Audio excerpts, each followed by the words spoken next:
우리가 등가 회로와 등가 환산에 대해서 우리가 수업을 했었는데, 이 부분을 이제 수업을 하고 나면 진짜 많은 분들이 질문을 하시더라고요.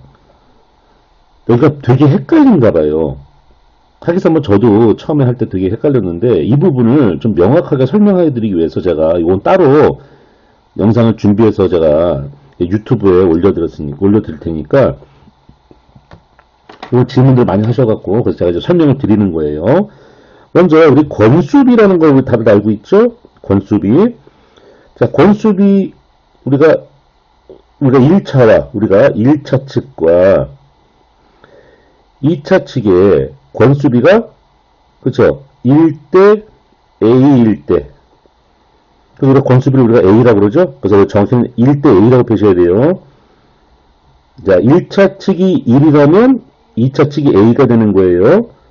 자, 해서 이 권수비는 이상적인 변압기, 손실이 없는, 자, 권수비는요, 자, 조건이 있어요. 자, 손실이 없는,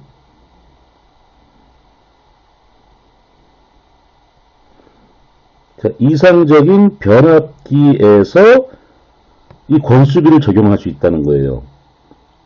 근데 그러면, 자, 실질적으로는 우리가 변압기를 사용하다 보면 손실이 발생할 수밖에 없죠. 그 손실이 발생했을 때는요, 이 권수비를 함부로 막 적용하면 안 돼요. 그래서 어디까지 된다? 자, 여기까지는 가능합니다. 여기까지는 가능해요. 여기까지는 이게 실제 변압기라고 하더라도 여기까지는 가능해요. 자, 이거는 제가 수업 시간에 증명을 해드렸기 때문에 따로 설명드리지 않을게요. 그 다음에 이제 요 표시 있다고 그랬죠? 요 표시. 요 표시는 아예 같은 게 아니라 그랬죠? 거의 같다라고 했었죠? 근데 이제 이 뒤에서부터는 손실이 있는 실제 변압기 같은 경우는 사용하기가 힘들어요. 근데 이제 우리가 문제에서 나오면 이것을 구별하지 않고 그냥 사용을 다들 하시죠. 그 말은 뭐냐면요. 문제에서 특별하게 조건이 주어져 있지 않으면 그냥 이상적인 변압기라고 생각하고 풀면 된다는 거예요. 그런데 이제 그게 문제가 아니라 오늘은 우리가 변압기에서 등가 회로를 공부하잖아요. 그럼 등가 회로를 공부하면 반드시 등가적으로 환산을 해줘야 돼요. 2차를 1차로 환산하든가 1차를 2차로 환산하든가 환산을 해줘야 돼요. 근데 이 환산하는 부분에 대해서 여기서 되게 혼란스럽고 많이 힘들어 하시더라고요. 그래서 제가 그 부분을 좀 수업 전에는 우리가 진도 사정이 있으니까 설명을 자세히는 못 드려요. 근데 그래서 제가 영상으로 따로 이렇게 준비를 이제 해서 이제 올리는 겁니다. 자, 먼저 이제 등가 회로하고 등가 환산에 대해서 자, 좀 설명을 드릴게요. 먼저 권수비를 1대 1이라고 합시다. 권수비가 1대 1인 경우. 자, 이제 이거를 원래는 우리가 이 변압기가 두 개의 전기 회로와 한 개의 자기 회로의 결합으로 되어 있죠. 그 분명히 요 1차 측과 요 1차 측, 여기 1차 측과 2차 측은 연결되어 있지 않아요. 그러나 전기적으로 연결되어 있다는 거죠. 그래서 이것을 하나의 회로로 보자. 이것을 우리가 이제 등가 회로라고 하는데, 자, 권수비가 1대1이죠. 그러면 1차 측, 자, 여기 1차 측 R1, X1인데 1대1이기 때문에 이때는 그냥 2차 측도 R2, X2 이렇게 하면 이게 그냥 등가로 환산이 된 거예요, 그냥. 그래서 자, 1차 측에 자, 임피던스, 자, 1차 측의 임피던스하고,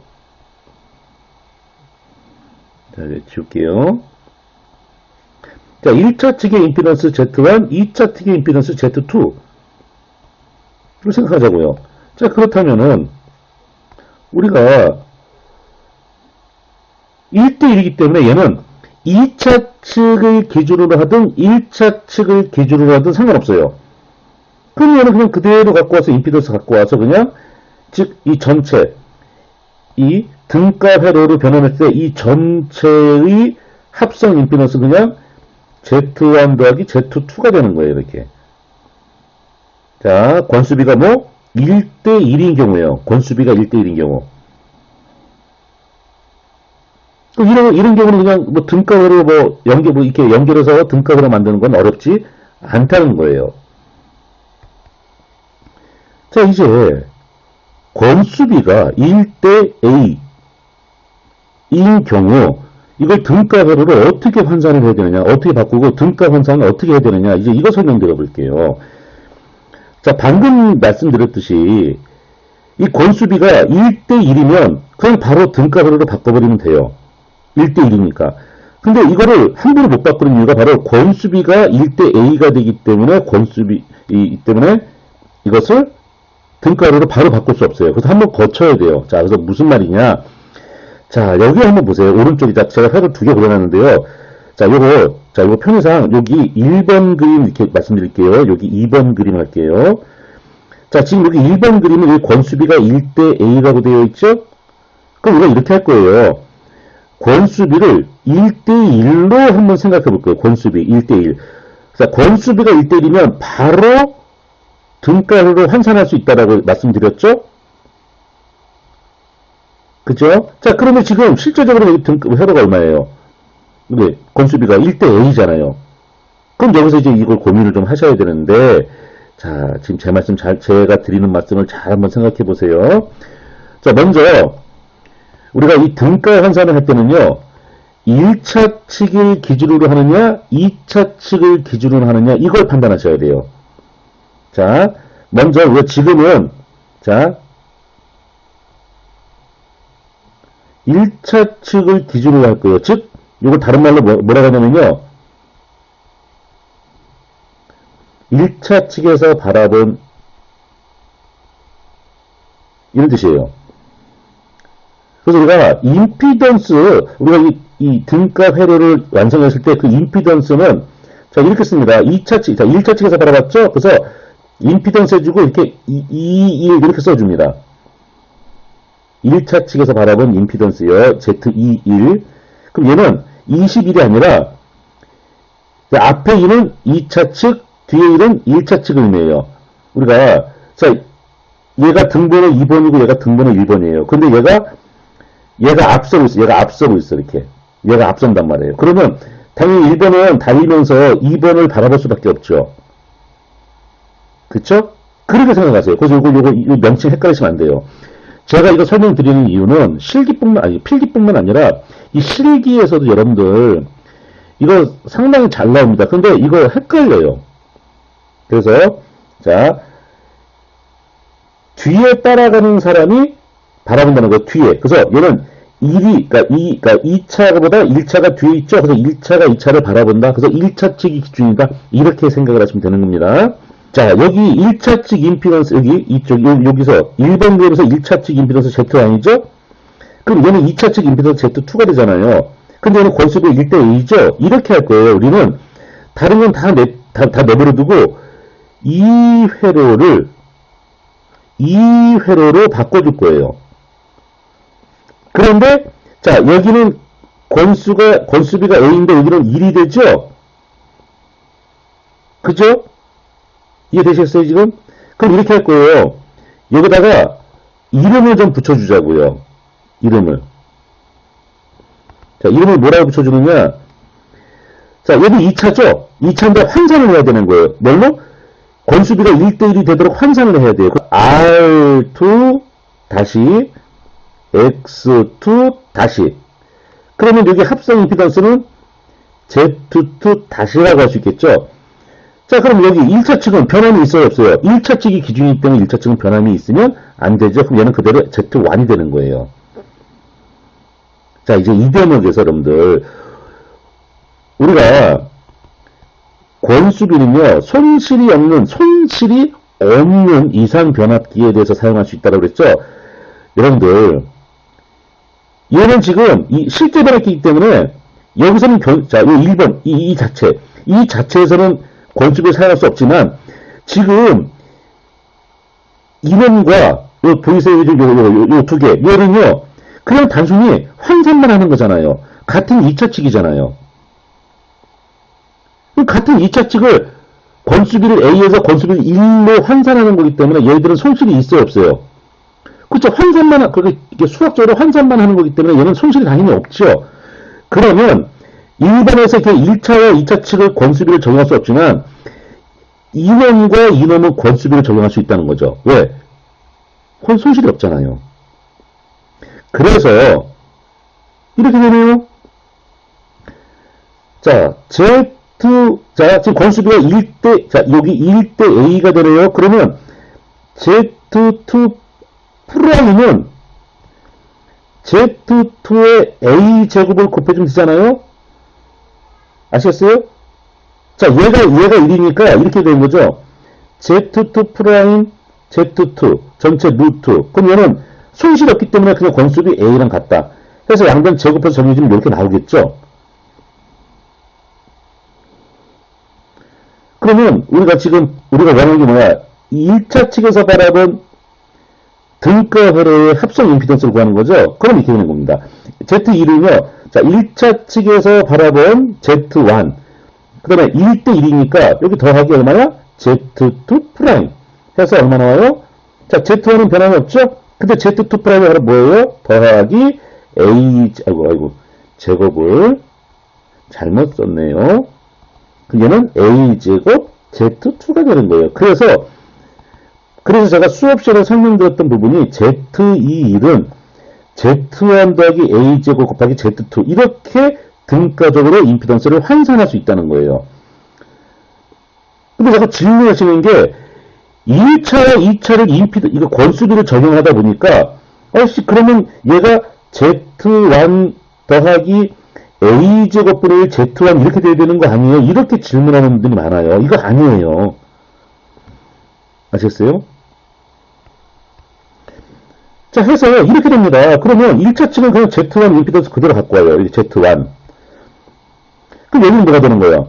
그렇죠. 이제 A제곱만 2차 측은 A제곱만 곱하면 되는 거예요. 그럼 여기가, 자, 어떻게 돼요? R2 다시 X2 다시 이렇게 돼야죠. 왜? 1대1이니까 이걸 그대로 바꿨죠. 근데 R2가 뭐예요? R2 다시가 뭐예요? 그렇죠. R2의 A제곱을 곱하면 되는 거죠. 자, X2 다시는? 그렇죠. X2의 A제곱을 곱하면 되는 거죠. 그럼 나머지는 이제 거기에 따라서 우리가 뭐 해주면 돼요? 여기서 얼마야? 여기 V1? 그 여기는, 그렇죠. A 곱하기 V1 되는 거죠. 그 나머지 이런 어드리턴스라든가 자화전류, 그다음에 철선전류 이거 다 우리가 환산할 수 있다는 거죠. 그래서 이거를 기억하시면 되는 거예요. 근데 이제 우리가 시험에서는요 이렇게까지 물어보지 않습니다. 지금 요거 제가 파랗게 여기 표시한 요 있죠. 자, 제가 다시 표시해 드릴게요. 요식 있죠. 제가 표시해 드리는 요식. 자, 여기 요거 필기에서는 요 정도 그래서 요 정도 식을 물어봐요. 필기는. 근데 실기에서는 조금 더 계산을 해야 되니까. 자, 아시겠어요, 지금? 자, 다시 한번 권수비가 1대2이기 때문에 바로 환산이 안 됩니다. 등가루를 바로 바꿀 수 없어요. 그럼 어떻게 돼요? 1대2를 1대1로 먼저 요걸 바꿔줘야 된다. 여기서 바꿔줘야 돼요.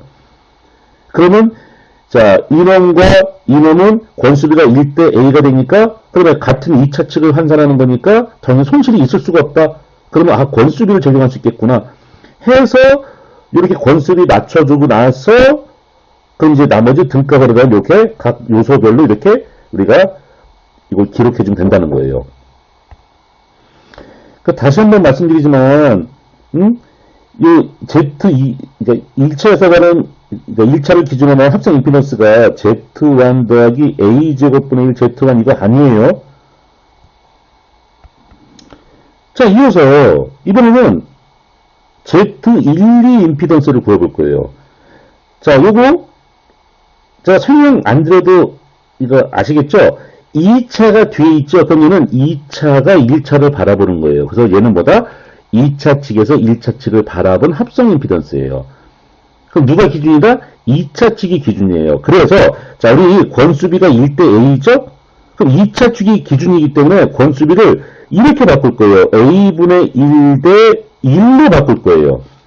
왜? 우리는 1대1이어야 바로 등가루로 싹 하고 요거 환산을 바꿀 수 있죠. 이거 아시겠습니까? 그잖아요. 1대1이 돼야죠. 그래서 이번에는 자, 2차 측 Z2는 그대로 냅둡니다. 그럼 2차 측. 그래서 우리가 이렇게 할 거예요. 여기를, 자, 역시 이놈과 이놈을 환산할 거예요. 이유는 똑같습니다. 같은 1차를 환산하는 것 뿐인데 손실이 있을 수가 없죠? 권수비가 몇 대 몇이에요? 1대 A분의 1이 되는 거죠? 그래서, 자, 우리가 Z1이 아니라 우리가 여기서 뭐라 그래요? Z1 다시라고 할 거예요. 아셨어요? 그렇다면, 자, 여기도 마찬가지죠? 여기 뭐라 그래요, 여기? R1 다시, X1 다시. 그럼 당연히 여러분들, 자, Z1 다시는요, 자, Z1에 얼마 곱하면 돼요? 야, 이번에 권수비가 A분의 1대 1이니까 A분의 1을 곱하면 되겠죠? 아이고, 이거 자, 임피던스니까 있는 A 제곱분의 1 곱하겠네요. 그래서, 우리가, 자, 이제 1대 1로 환산했죠? 그럼 여기는 당연히 뭐가 되는 거야? Z1 다시 Z2 더하면 되는데, 자, Z1 다시가 뭐라고요? A 제곱분의 1 곱하기 Z1이 되는 거죠. 따라서, 우리가 2차 측을 기준으로 한 등가 회로의 합성 임피던스는 뭐가 되는 거예요? 자, 원래는 어떻게 돼요? Z1 다시 더하기 Z2가 돼야 돼요, 이렇게. 그럼 Z1 다시가 뭐라고? 그렇죠. A 제곱분의 1, Z1 더하기 Z2가 된다는 거죠. 그래서 이것도 헷갈리면 안 됩니다. 자, 이거 헷갈리는 분은 또 이걸 또 이제 A 제곱, Z2 더하기 Z2 이렇게 하세요. 아, 근데 이거 아니에요. 그래서 이거 지금 오늘 설명드린 내용, 제가 이거 다시 한번 수업 시간에 이렇게 자세하게 설명할 시간이 없어요. 시간적 여유가 없기 때문에. 그래서 저 수업을 듣는 분들은 요거를 몇 번이고 반복해서 들으셔갖고 이해를 하셔야 돼요. 그래야 실기 가서 문제를 어떻게 물어봐도 그나마 어떻게 우리가 이걸 어떻게 헤쳐나갈 수 있다는 거예요. 자, 그래서 이제 정리를 해주면 이렇게 되는 겁니다. 자, 여기 이제 R은, 자, 우리가 지금 이제 여기 지워야겠죠? 여기 지웁니다. 자, 영상이 좀 많이 길어졌어요. 자, 근데 어떻게 해요? 어쩔 수 없죠. 자, 이제 갑니다. 2차 측이 기준이기 때문에 R2, X2는 건들지 않습니다. 그 대신 여기가 뭐가 돼요? R1 다시, R2 다시, 아이고, X2 다시. 그죠? R1이 바로 뭐예요?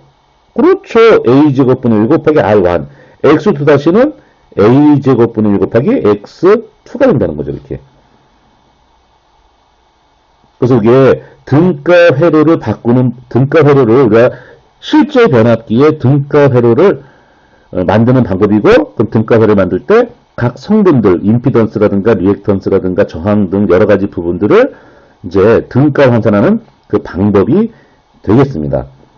그래서 진짜 조심하셔야 돼요. 이거 헷갈리시면 안 됩니다. 자, 수고하셨습니다.